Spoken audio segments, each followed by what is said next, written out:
우리 열왕기하 13장 14절에서 25절까지의 말씀입니다. 우리 함께 한 목소리로 주님의 말씀을 읽겠습니다. 그때 엘리사가 죽을 병을 앓고 있었습니다. 이스라엘 왕 요아스가 엘리사에게 내려와 그를 보고 통곡하며 말했습니다. 내 아버지여, 내 아버지여, 이스라엘의 전차와 마병이여. 엘리사가 말했습니다. 활과 화살을 가져오십시오. 그러자 요아스가 직접 활과 화살을 가져왔습니다. 엘리사가 이스라엘 왕에게 말했습니다. 활을 잡으십시오. 왕이 활을 잡자 엘리사는 자기 손을 왕의 손에 얹었습니다. 엘리사가 말했습니다. 동쪽으로 난 창문을 여십시오. 그러자 왕이 동쪽 창문을 열었습니다. 엘리사가 말했습니다. 활을 쏘십시오. 그러자 요아스가 활을 쏘았습니다. 그러자 엘리사가 소리쳤습니다. 여호와의 구원의 화살입니다. 아람에게서 이스라엘을 구원하실 화살입니다. 왕은 아벡에서 아람 사람들과 싸워 그들을 완전히 멸망시킬 것입니다. 그러고 나서 엘리사가 말했습니다. 화살을 집으십시오. 그러자 왕이 화살을 집었습니다. 엘리사가 이스라엘 왕에게 말했습니다. 땅을 치십시오. 그러자 그가 3번 내리치고 멈추었습니다. 하나님의 사람이 그에게 화를 내며 말했습니다. 대여섯 번은 쳤어야 아람 사람들을 완전히 멸망시킬 수 있습니다. 그러나 이제 왕이 아람을 3번밖에 못 칠 것입니다. 그 엘리사는 죽어 땅에 묻혔습니다. 그의 봄에 모압 사람들이 때를 지어 이스라엘 땅을 습격했습니다. 그때 이스라엘 사람들이 어떤 죽은 사람을 땅에 묻고 있다가 갑자기 침입자 한 떼가 보이자 그 시체를 엘리사의 무덤에 던져버렸습니다. 그 시체는 엘리사의 무덤에 내려가 엘리사의 뼈에 닿자 다시 살아나 2발로 일어섰습니다. 아라마 하사엘이 여호와스 시대 내내 이스라엘을 억눌렀습니다. 그러나 여호와께서는 아브라함과 이삭과 야곱과 맺으신 언약 때문에 이스라엘을 은혜롭게 대하시며 그들을 불쌍히 여기시고 관심을 보이셨습니다. 그리하여 오늘날까지 그들을 멸망시키지 않으시고 여호와 앞에서 쫓아내지 않으셨습니다. 아라마 하사엘이 죽자 하사엘의 아들 베나다시 뒤를 이어 왕이 됐습니다. 그러자 여호아스의 아들 요아스는 자기 아버지 요아스가 전쟁 가운데 빼앗긴 성들을 하사엘의 아들 베나다에게서 되찾았습니다. 요아스는 그를 3번 무찌르고 이스라엘 성들을 되찾았습니다. 아멘. 오늘 본문은 북이스라엘에서 활동했던 하나님의 선지자 엘리사의 죽음을 기록하고 있습니다. 20절을 보면 엘리사가 죽어서 땅에 묻혔다라고 기록하고 있습니다. 그렇지만 이 위대했던 하나님의 선지자 엘리사의 죽음을 기록하고 있는 본문의 내용임에도 불구하고 20절에 그 땅에 묻혔다는 기사 전후의 내용을 우리가 아무리 읽어봐도 이것은 엘리사가 죽었다는 것을 강조하기 위해 기록된 것이 아니라는 것을 오히려 알 수 있습니다. 오히려 죽기 전에 북이스라엘의 이 요아스와 요아스에게 특별히 이 마지막까지 하나님께서 언약적 사랑과 그 구원을 베푸셔서 그 구원의 증표로 활을 쏘게 하시고 땅에 활을 치게 하심으로써 이 구원의 증표를 주고 죽고 난 이후에도 우연히 엘리사의 무덤에 닿은 시체가 살아나는 이야기가 오히려 엘리사의 죽음 이야기를 감싸고 있죠. 성경 중에 사실 엘리야와 엘리사 이 두 선지자의 이야기는 이러한 초자연적인 사건, 상당히 이성적으로 이해하기 쉽지 않고 그냥 에피소드들이 쑥쑥 들어와 있는 이야기들이 가장 많이 나타나는 선지자들입니다. 열왕기 전체 분량에서도 압도적으로 어떤 왕의 이야기보다 엘리야와 엘리사의 이야기가 분량이 많습니다. 의도가 있는 것이죠. 선지자의 활동이 많았다는 것. 이것은 하나님의 이 명령을 벼들어서 하나님의 말씀을 따라 섬겨야 했던 왕이 하나님의 말씀을 듣지 않음으로 말미암아 하나님의 뜻과 전혀 다른 나라로 이스라엘이 나아갈 때 하나님께서는 선지자를 통해 하나님의 신정을 이루셨다라는 것입니다. 그래서 선지자가 일하기 시작하는 것이요. 선지자를 통해 했던 일들이 많이 기록되었고 더 많은 기적이 일어났다라는 것은 그만큼 얼마나 북이스라엘의 왕과 그 백성들이 얼마나 하나님 앞에 타락했는지를 반증하는 증거라는 것이죠.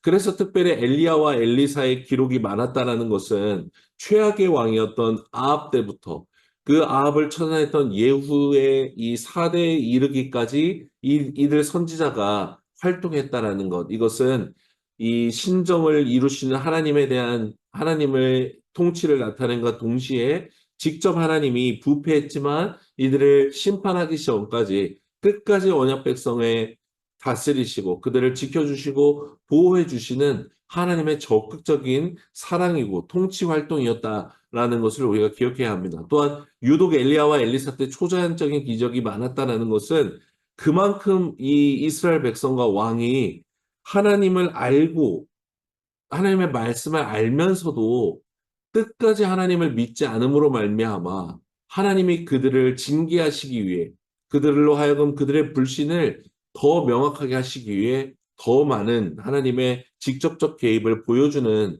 증거가 되는 것이죠. 오늘 13장에 북이스라엘은 아람의 공격으로 위태로운 상황이었고 20절에는 모압 사람들의 습격까지 받게 됩니다.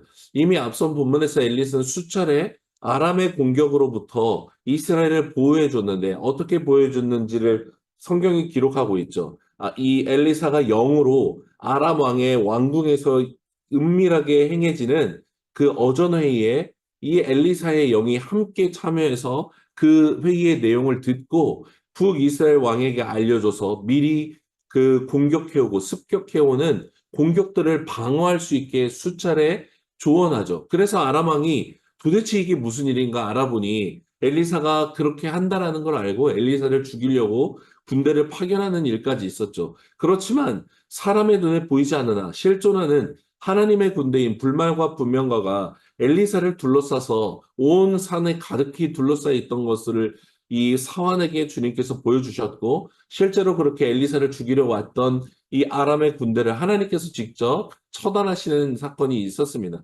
여러분 하나님의 사람 한 사람이 가지고 있는 능력이 얼마나 위대한 것인가 그 한 사람의 존재가 가지고 있는 의미가 얼마나 큰 것인가를 우리는 알 수 있는 것입니다. 아브라함 이야기에서 하나님께서 복의 근원으로 세우시고 그를 이끌어 가시는 과정에 가장 사실은 문맥과 상관없이 들어오는 이야기가 있다면 소돔과 고모라의 이야기입니다. 여러분 하나님은 아브라함을 불러서 복의 근원으로 삼겠다라고 말씀하시면서 아브라함에게 가르칠 것이 있어서 말씀하시는 것입니다. 소돔과 고모라의 얘기를. 그 이야기의 핵심은 무엇이었습니까? 죄악으로 가득해서 멸망하고 심판하시기로 하는 이 소돔과 고모라를 하나님께서는 아브라함에게 알려주시면서 그 성을 위해 중보하고 생명을 담보로 주님 앞에 그 성을 위해 기도할 의인을 찾으시길 원하신다는 것을 아브라함에게 가르쳐 주시기를 원했던 것입니다. 여러분, 하나님의 이 이름이 땅에 떨어지고 있고 우습게 여겨지고 경멸되어졌던 북이스라엘에는 의인 한 사람, 바로 엘리사가 있었던 것입니다. 그래서 수차례 북이스라엘은 구원받았고 기적이 임했던 것입니다. 하나님의 언약의 수호자여, 언약을 지키는 자였고 언약을 말하는 자였던 엘리사로 말미암아 하나님의 심판은 유예되었고 회개할 기회를 끊임없이 얻었던 것이죠. 여러분 이 사실을 누가 가장 잘 알았는가? 왕이 가장 잘 알았어요. 자기 힘으로 아무리 이 나라를 지키려고 해도 지킬 수가 없는 거예요. 주변에 북쪽과 막 아래쪽에서 또 동쪽에서 공격해 들어오는 적군들의 공격을 이스라엘 왕들은 막을 수 없었죠. 요아스 왕도 이걸 너무나 잘 알고 있었던 것입니다. 그래서 14절에 보면 엘리사가 죽게 되었을 때 뭐라고 탄식합니까? 내 아버지여, 내 아버지여, 이스라엘의 전차와 마병이여라고 통곡했던 겁니다. 여러분, 요아스가 말하는 이스라엘의 전차와 마병이여라는 고백은 무엇입니까? 엘리사 당신이 우리 이스라엘을 지켜주었던 전차와 마병이었는데 이제 당신이 죽게 되면 우리는 죽을 수밖에 없는데 어떻게 해야 됩니까? 라고 울부짖은 것입니다. 여러분 놀랍게도 요아스의 이 고백은 열왕기하 2장을 보면 12절에 엘리사가 하늘로 승천하는 엘리야를 보면서 이스라엘의 병거와 마병이여 전차와 마병이여 똑같이 고백한 말입니다. 엘리사가 보기에 엘리야 한 사람으로 말미암아 이스라엘의 하나님의 언약적 사랑과 구원이 임하였는데 당신이 올라가신다면 우리가 어떻게 살 수 있습니까? 라고 했던 고백이 동일하게 이 불신앙 가운데 있었던 요아스 왕의 고백으로 말미암아 엘리사를 향하여 그렇게 고백하게 했다라는 거예요. 요아스 왕은 알았던 것입니다. 자기 힘과 노력과 우상 숭배로는 이 나라, 내가 내 왕권을 유지할 수 없다라는 것을 자기가 가장 잘 알았던 것이죠. 엘리사를 통해 이 하나님의 구원이 임했다라는 것을 알지만 결국 요아스는 이 구원을 이용할 뿐이지 돌이키지 못했고 하나님께 순전한 사랑으로 순전한 신앙으로 나아오지 못했다라는 것을 보여주는 것입니다. 요아스 왕이 만약 돌아왔다면 마음을 찢고 옷을 찢으며 온 이스라엘을 우상 숭배로부터 돌이키게 진멸했다면 여러분 북이스라엘의 이 왕의 역사에 변화가 있었을 것입니다. 이렇듯 성경은 의인 한 사람, 하나님을 사랑하고 그분의 말씀만을 듣고 언약의 이 사랑을 말하고 있는 그렇게 살아가는 한 사람의 영향력을 우리에게 가르쳐주고 있습니다. 의인 한 사람으로 말미암는 하나님의 구원과 은혜는 사람이 가늠할 수 없는 영역에서 일어나는 사랑이라는 것을 우리는 기억해야 합니다. 성경에 수많은 예들이 있지만 이 다른 각도로서 하나님의 이 사랑을 나타냈던 사람들이 있는데 그게 사도행전 9장에 나오는 도르가입니다. 이 여인은 이 병들어서 죽게 됐을 때 그 여인으로 말미암아 사랑을 받았던 많은 과부들이 주변에 이 베드로가 왔다는 것을 알고 자기들을 방문해 줄 것을 간청하게 됩니다. 그렇게 베드로가 도착했을 때 도르가에게 사랑을 받았던 모든 과부들이 나와서 울면서 도르가가 만들어줬던 손수 만들어줬던 속옷과 그것을 보여주면서 이 도르가라는 여인이 얼마나 자신들을 사랑해 주었는지를 말하죠. 여러분 당시 과부는 홀로 생존할 수 없었고 비난받았고 저주받았으며 실제로 가난한 사람이었기 때문에 겉옷 한 벌이 전 재산이었을 확률이 높습니다. 여러분 예수님도 그래서 겉옷을 이 가난한 자들에게 겉옷을 담보를 잡을지라도 해가 지기 전에 돌려주라고 한 거예요. 밤에 얼어 죽을 수도 있는 것이고 몸을 가릴 수 없는 수치로부터 그 영혼을 보호하시기 위한 하나님의 예수님의 명령이었던 것이죠. 그런데 그 겉옷과 속옷을 도르가가 이 과부들에게 만들어줬다는 것, 그 옷을 보여주는 것입니다. 그러면 그래서 하나님은 이 베드로를 통해 이 언약적 사랑, 헤세드를 실행했던 도르가를 다시 살려주십니다. 여러분 하나님 편에서는 이 여인을 다시 살려주지 않으셔도 됩니다. 오히려 그 사랑을 간직함으로 이 여인들을 위로하기만 하셔도 됩니다. 그러나 하나님은 언약적 시질함으로 이 도르가를 살려주심으로 말미암아 이 하나님의 언약적 사랑을 대신했던 이 도르가를 다시 살려주고 계시는 것이죠. 요바의 과부들은 도르가 한 사람을 통해 하나님의 사랑을 보았고 느꼈으며 그곳에 바로 하나님의 나라가 임했었다라는 것을 보여주는 것입니다. 마치 소돔과 고모라와 같고 하나님이 없는 것 같은 괴로운 인생을 살았던 모든 과부들에게 하나님이 너희를 사랑하고 있다. 하나님이 너희를 돌보고 있다.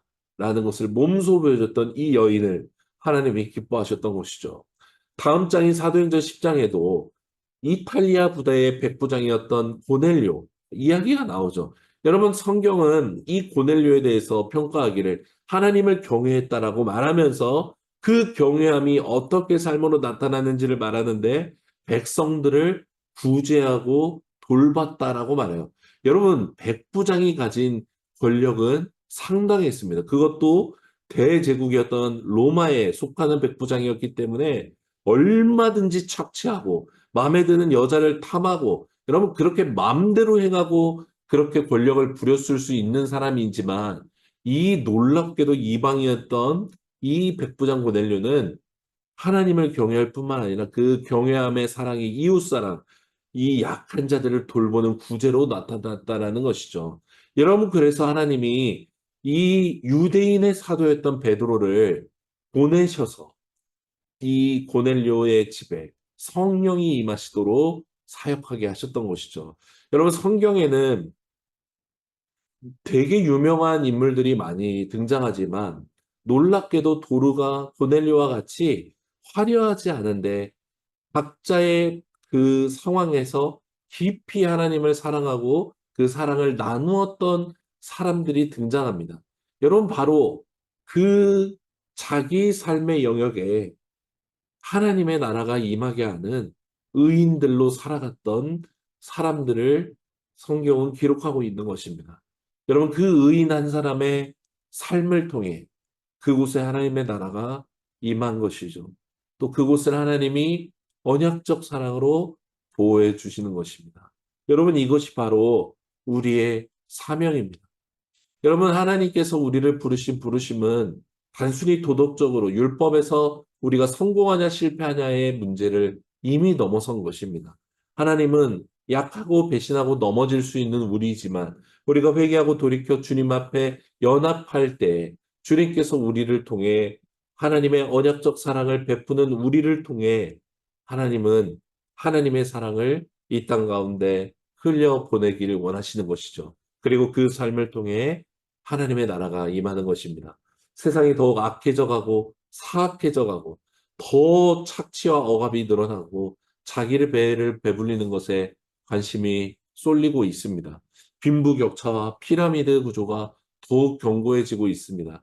여러분, 이 모든 것이 바로 심판이 가깝다는 확실한 증거입니다. 바로 이때 하나님께서 소돔과 고모라를 위해서 기도할 의인을 찾으셨던 것처럼 이 땅을 위해 우리가 살아가는 영역들, 이 회사들, 만남들을 위해 의인으로 살아갈 사람을 찾고 계십니다.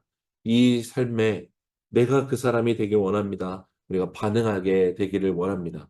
당신 때문에 또 당신의 회사에 빛이 여전히 비춰지기를 소망하십시오. 우리가 살고 있는 이 땅에 하나님의 나라가 임하고 통치가 있는 삶을 살아가길 소망합니다.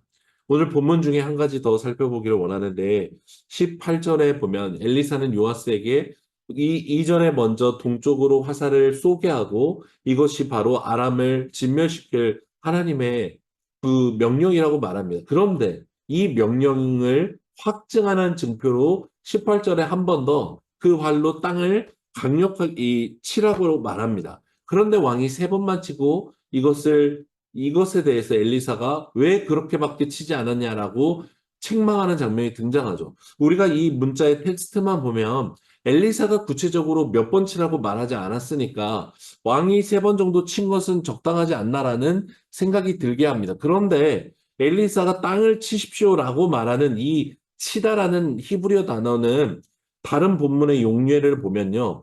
죽일 듯이 치다. 끝까지 쫓아가서 죽일 듯이 치다라는 의미를 가지고 있어요. 여러분, 그러니까 이 왕에게 화살치라는 것은 우리를 저렇게 끊임없이 괴롭혔던 하나님을 대적했던 아람 왕을 죽일 듯이 치라는 의미로 화살을 땅에 내려치라는 그 뜻이었어요. 엘리사의 명령은 횟수에 대한 것이 아니라 화살이 마치 부러지도록 그것을 치라는 의미를 내포하고 있다는 것입니다. 그런데 요아스 왕이 이 명령에도 겨우 세 번밖에 치지 않는 굉장히 소극적인 반응으로 순종했다라는 거예요. 여러분, 왜 그랬을까요? 요아스가 왜 이렇게 강력하게 말하는데도 이렇게밖에 반응하지 않았을까요? 하나님을 깊이 사랑하는 관계가 아니기 때문에 엘리사를 통해 내려오는 이 명령들에 온전히 반응하지를 못하는 거예요. 소극적으로 반응한다는 것은 하나님의 말씀이 이 불신자의, 이 불신앙의 사람에게는 어떻게 행해야 되는지 자신이 없고 확신이 없게 반응하게 된다라는 거예요. 여러분, 이것을 우리 실생활에 적용하면 우리가 어떤 갑자기 중요한 결정을 해야 된다거나 어려운 일이 생길 때 우리의 믿음의 실체가 드러나는 것입니다. 직접적으로 하나님과 교제하고 하나님과 이런 인격적 교제의 경험이 있고 그 말씀을 사랑하고 순종하고 그렇게 살아간 사람은 그런 상황이 올 때 정답이 있어서 해답이 있어서 대안이 있어서 평안한 것이 아니라 하나님과의 관계 때문에 평안함 가운데 괴롭고 힘들지만 그럼에도 믿음 가운데 거할 수 있는 선택을 할 수 있습니다. 그러나 하나님과 직접적으로 교제하지 않았던 사람은 난감합니다. 소극적으로 반응하기 시작합니다. 교회도 나갔고 예배도 드렸고 순모임도 참여했지만 직접 하나님과 관계하지 않은 사람들은 막막함을 느끼는 것입니다. 하나님의 말씀을 부랴부랴 찾지만 그 말씀으로부터 위로를 느끼기가 어려운 것입니다. 물론 하나님께서 직접적으로 은혜를 주시고 그 어려운 가운데 돌파를 일으키시지만 더 많은 경우에 우리의 인간들은 그런 연약한 가운데 거하게 된다는 것이죠. 요아스가 그랬던 것입니다. 하나님을 알고 하나님을 이 구원을 베풀어 주신다는 것으로 인해 기뻐했을 것이지만 동시에 하나님에 대한 전적인 사랑과 희생의 삶이 없었던 이 요아스는 인간적인 생각과 체면으로 세 번밖에 칠 수 없는 한계를 맞닥뜨리게 되었다라는 거예요. 여러분 그럼에도 하나님은 세 번 쳤던 이 왕의 순종으로 말미암아 세 번 이스라엘을 구원해 주십니다. 그렇지만 결국 이 북이스라엘은 요아스로 대표되는 불신앙으로 말미암아 끊임없는 이 아람과 대적의 공격을 받게 됩니다. 그렇지만 우리가 지난 한 주간 그리고 계속해서 열왕기를 통해 명확하게 하나님께서 이 북이스라엘과 남유다를 돌봐주시는 이유, 물론 오늘 여호와스 시대의 이스라엘을 억눌렀지만 그러면서 23절에 말하는 이유는 이 왕들에게만 적용되는 것 같지만 사실 모든 이스라엘에게 적용되는 말씀이죠. 이 23절 말씀이 사실 열왕기 전체에 흐르는 하나님의 마음을 대변한다라고 볼 수 있습니다. 23절에 이렇게 말씀합니다. 그러나 여호와께서는 아브라함과 이삭과 야곱과 맺으신 언약 때문에 이스라엘을 은혜롭게 대하시며 그들을 불쌍히 여기시고 관심을 보이셨습니다. 그리하여 오늘날까지 그들을 멸망시키지 않으시고 여호와 앞에서 쫓아내지 않으셨습니다. 라고 말씀합니다. 여러분 다윗 언약을 가졌던 남유다뿐만 아니라 북이스라엘도 아브라함의 언약을 계승하는 하나님의 언약 백성이었기 때문에 하나님이 그들을 끊임없이 용서해 주셨고 구원해 주셨고 또 은혜로 대하셨으며 불쌍히 여겨 주셨다는 것입니다. 사랑하는 성도 여러분, 어찌 이스라엘 백성만 그러겠습니까? 옛 언약의 백성이었던 북이스라엘을 통해 새 언약 백성인 우리는 이들을 교훈 삼아 다르게 살아가기를 매일매일 고백하고 하나님께 나아가야 마땅한 줄 믿습니다. 불신의 시대 가운데 살아가고 하나님이 없는 것처럼 모두가 불법을 행하고 편법을 행하는 시대를 살아가고 있습니다. 이때야말로 예수님께서 빛과 같이 너의 빛을 내고 소금과 같이 맛을 내라고 말씀하셨던 이 명령이 더 필요하게 느껴지는 때가 아닌 때인 줄 우리가 믿습니다. 우리를 통해 이 땅 가운데 엘리사와 같이 하나님의 군대가 그 의인 한 사람과 함께 했던 것처럼 우리를 통해 이 나라 가운데 하나님의 나라가 임하게 되기를 원합니다. 또 도르가와 고넬료와 같이 의인 한 사람의 언약적 삶으로 말미암아 하나님의 언약적 사랑이 흘러가게 되는 그래서 하나님의 나라가 임하게 되는 삶으로 나아가는 우리 모두가 되기를 간절히 소망합니다.